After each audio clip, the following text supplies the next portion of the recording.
एक साइकोलॉजिस्ट होना कहाँ आसान होता है। आप पूरे दिन भर वो सारी ह्यूमन प्रॉब्लम्स को अंडरस्टैंड कर रहे होते हो, उनके लिए सॉल्यूशंस फाइंड कर रहे होते हो जो कि ह्यूमन प्रॉब्लम्स है, जो आप भी अपनी लाइफ में या तो फेस कर चुके हो या कर रहे हो या करोगे।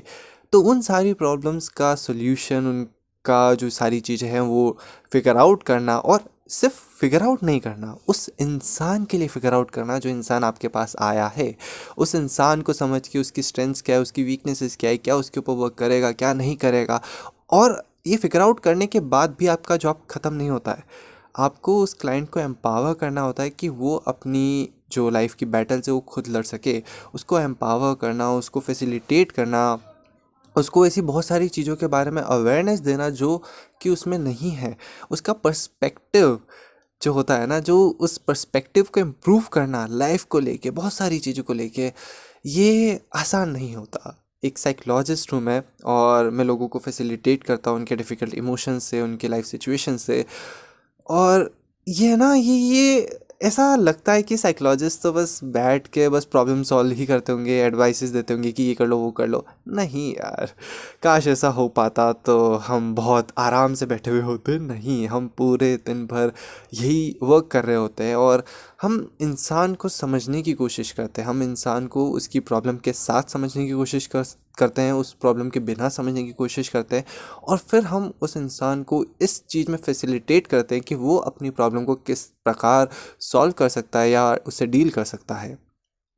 और कई बार ऐसा होता है कि इंसान इतना ओवरवेल्म हो जाता है अपने इमोशन से कि वो ना तो प्रॉब्लम सॉल्व करना चाहता है, न जीना चाहता है। उस समय उस इंसान को फैसिलिटेट करना, उस इंसान के अंदर जो भी चल रहा है, जो भी उसके दिमाग में जितनी भी सारी चीज़ें चल रही है, जितने भी थॉट्स उमड़ घुमड़ रहे हैं, जो इमोशंस उमड़ घुमड़ रहे हैं, उन सारी चीज़ों को सॉर्ट करना। और ये बिल्कुल भी इजी नहीं है, ठीक है, क्योंकि ये थॉट, ये जो चीज़ें चल रही है वो सिर्फ आज की नहीं है।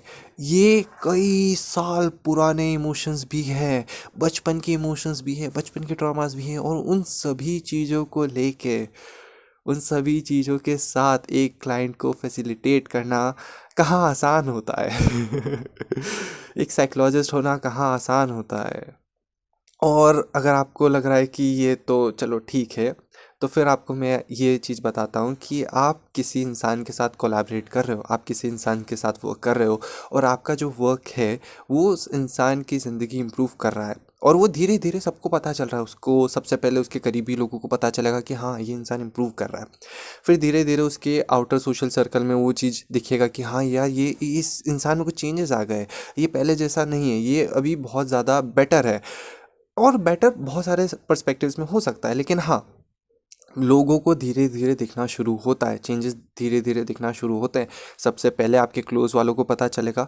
फिर सबसे पहले तो आपको खुद को पता चलेगा।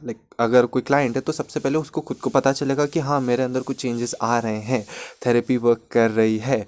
ये जो थॉट पैटर्न्स जो हम डिस्कस कर रहे हैं काउंसलिंग सेशन में, उनके चेंज होने से कुछ कुछ चेंजेस आ रहे हैं। सबसे पहले खुद को पता चलेगा, फिर पता चलेगा क्लोज वालों को, फिर धीरे धीरे पता चलेगा आउटर सर्कल को। फिर ऐसे ऐसे करते करते जब वो क्लाइंट कम क्लाइंट भी सिंसियरली जब खुद के ऊपर वर्क कर रहा है, तो धीरे धीरे सबको पता चलता रहेगा।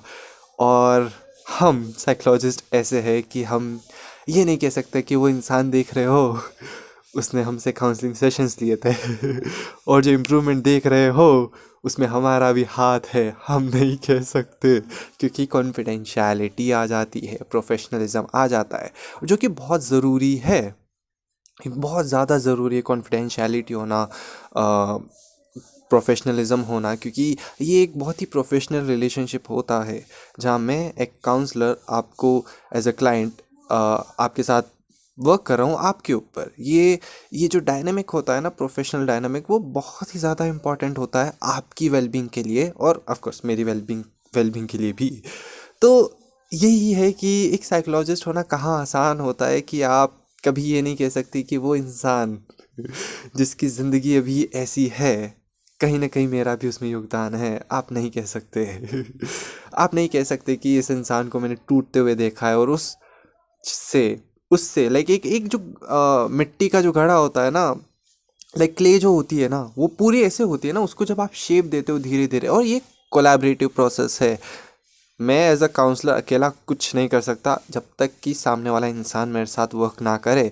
तो जब वो मेरे साथ वर्क कर रहा है तब हम धीरे धीरे अ, उस क्ले को, जो कि रॉ क्ले है, उसको शेप दे रहे हैं। और वो जब शेप मिल जाता है और फिर जब क्लाइंट उसके ऊपर कंटिन्यूसली वर्क करता है तब जाके वो एक बहुत ही सुंदर सा कुछ बनता है।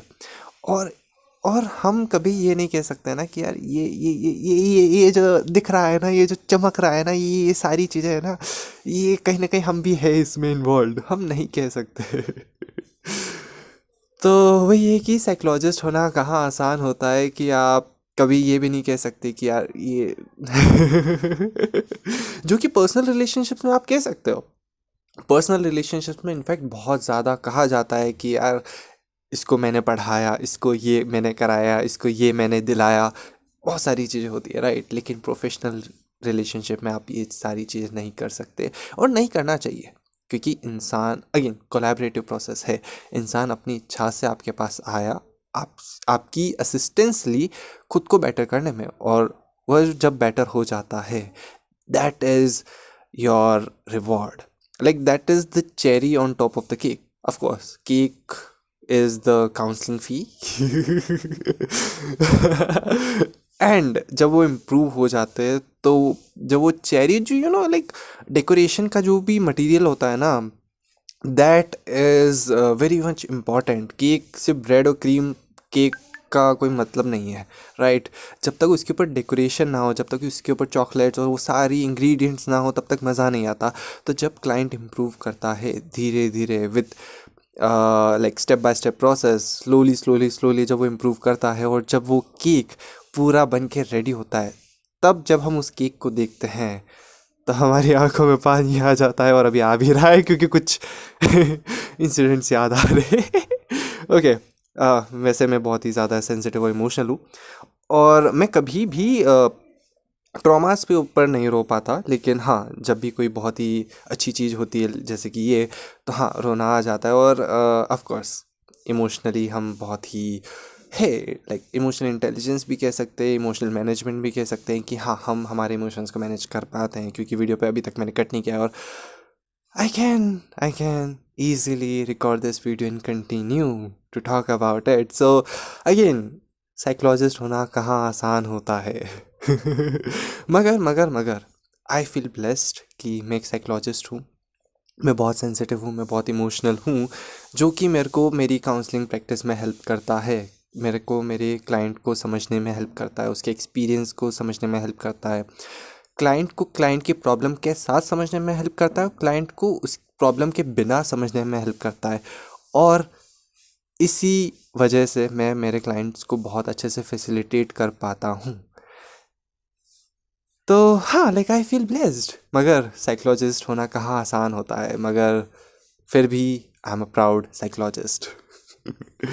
और राइट, इस वीडियो को यहीं पे एंड करते हैं, सेशन में मिलेंगे। बाय। Harry Potter. अच्छा, एक पॉइंट था कि मैं ट्रॉमेटिक चीज़ों पे नहीं रोता। तो देखो, ऐसी बात नहीं कि मैं रोता नहीं।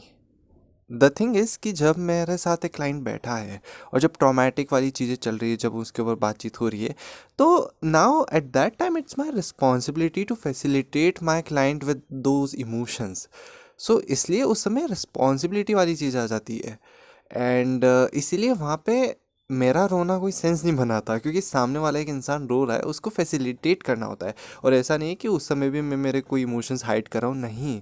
I am emotionally intelligent enough to facilitate, and this is not something कि हाँ लाइक इमोशनल इंटेलिजेंस फ्लक्चुएट करती रहती है। So again and again I need to give myself time as well, and that's why Wednesday का जो दिन होता है वो मेरे लिए फ्री रहता है।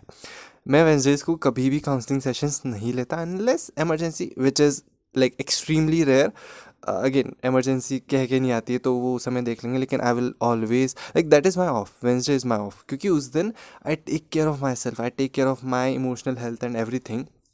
सो रोना तो मैं खुद encourage करता हूँ और मैं खुद रोता हूँ।